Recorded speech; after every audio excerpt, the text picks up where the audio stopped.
Hey everybody, welcome to Let's Play Fort Meow. I'm Nye. I don't know a tremendous amount about this game. I do know it's some sort of pseudo-tower defense. I do know there's supposed to be a fun story to it. It's supposed to be funny. And there's cats involved. So it should be a hit on YouTube, right? Wonderful. Let's go ahead and hit new game. I know this says continue. I promise this is completely blind. Apparently you have to start a new game to be able to then exit and change things like resolution, stuff like that. We're going to go ahead and hit new game and see what happens. Apparently, there's only one save file. Let's continue anyways. Bus. Okay.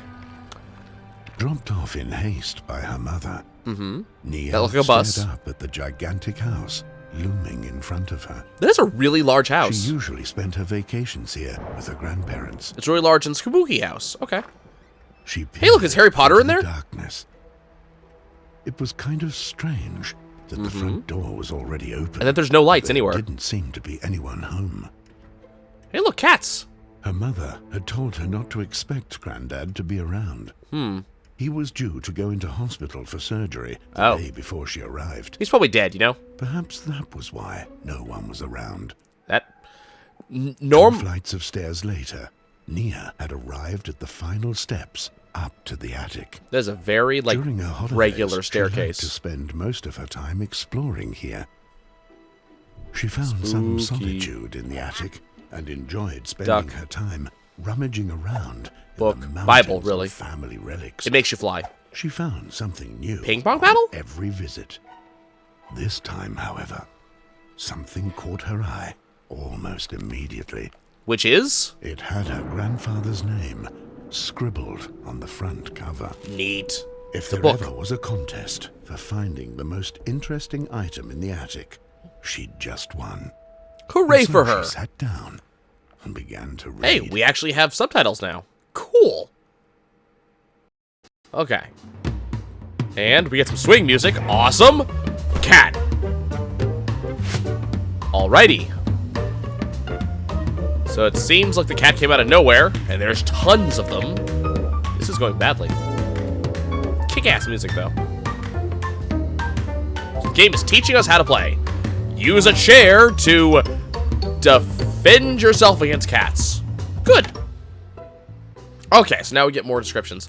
Pretty awesome music. So, I'm liking the aesthetic so far, so we get to read a book. Left-click and drag objects to build your fort. Use the mouse wheel or the up and down keys to rotate a held object. Right-click to return a currently held object. There are more cats getting rid of pounce, apparently. There's one from this direction, one from that direction. Hey, I can do it. Okay, so apparently there is... Our cost here is time, so that's a very tower defensey thing. So we have a certain amount of time. Let's go ahead and put that right there. And I guess that right there. Those are chairs. Good base foundation to any fort. We can put some pillows. I don't think pillows are enough. Okay, how about... Ooh, we have mattresses. Oh. Okay, we don't have time to do that. What if I get rid of it? Okay, apparently they're not that much getting rid of pounce. Oh, can I just put these on her? Apparently. And I guess we'll put some pillows here. Let's go ahead and guess that doesn't matter. Can't afford to place that. Yes, yes, yes. Okay. So I guess we'll defend. Okay. Cat. And we're reading while things are coming down on us. Victory. We get an additional 10 minutes. We have unlocked, apparently, a new chapter, a new cat type. So this is a... Ooh, cats. Book. Cats. Seems to be hundreds of these guys. They seem quite restless, but don't do much damage to my fort. I think I'll be able to read in peace with relative ease. Okay, well, and look, there's going to be tons. We have new cat types to unlock. So this is Professor Ronald Birch. He's faculty at the University of New Langdon. Back in my heyday, I worked as a scientist at the University of New Langdon. We ran a busy laboratory in the basement of one of the old boarding house buildings on the campus. By we, I mean myself and my good friend, Tom Renee. I first met Tom when I started working as a junior scientist at the university. He and I eventually convinced the director to let us run our own operation. Some say it wasn't the best decision the director made, but we only had a few minor incidents. Mostly involving fire. A fair amount of our work involved a dissection and study of animals. This is going in a really, dark direction. So my official field of research was based on kinesiology. That didn't stop us, however, from using the lab for some of off-the-record experiments. And a letter. Dear Professor Birch, I am honored to write to you today to acknowledge your 25-year service achievement. It comes with the great pleasure to award you with the included 25-year Service Award Medal. The university also wishes you all the best with your retirement next semester, and thanks you for your time spent teaching and researching exciting new technologies here at the Science Center. I think I can speak for all of our faculty and students when I say you'll be missed dearly, and to thank you for your contributions to university. My best wishes for the future. Sincerely, Stanley J. Simmons, University Director. That's nice. When I got my 5-year long service award, it was a 1 GB memory stick. Oh, there's a previous to it, too. For my dear Martha. Oh, well, that's lovely. All right. More cats getting ready to pounce, but we want to read some more. So we have another 20 minutes. I'm just going to put on another mattress. Wonderful. Let's go. And a 2 and a dead mattress. And a 1 and a 2 and a dead mattress. But hey, look, we have a cat on our head, but we can continue. Another 10 minutes of work for us. So apparently we just keep getting these mattresses, I guess. Okay. So we're just gonna, I guess, do something like this. Does that work? Wonderful. Let's put another one right here. Okay, let's see how that works.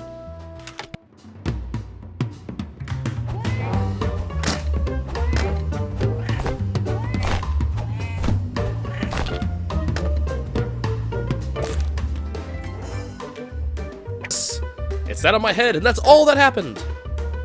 Evidently, there's a new chapter for us. Let's go read that. Okay, so there's a new letter for us from the New Langdon Hospital.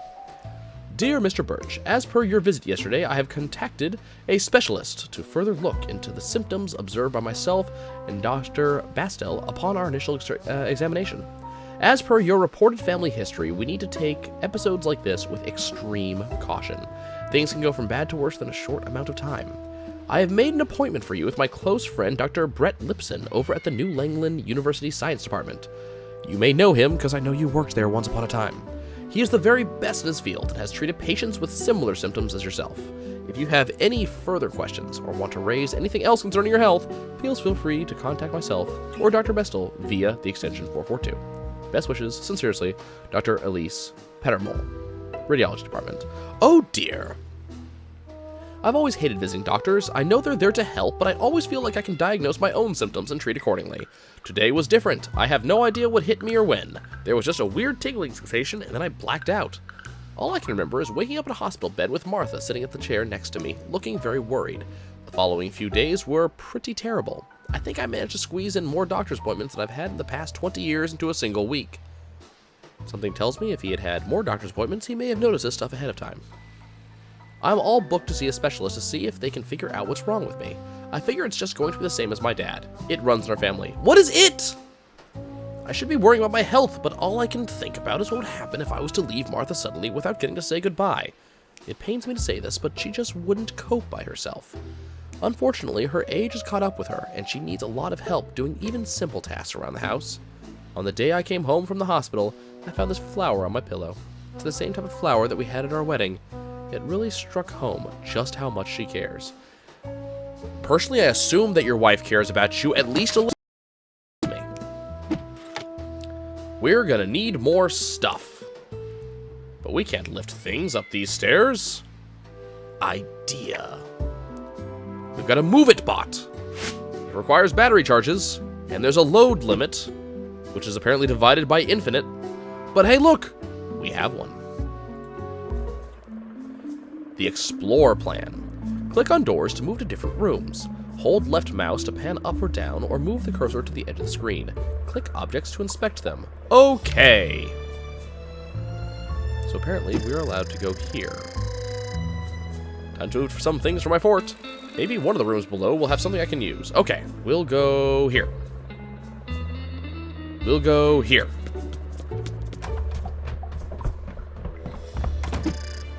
I can't see a thing. Okay, turn on a light switch. Okay, we don't have these light switches.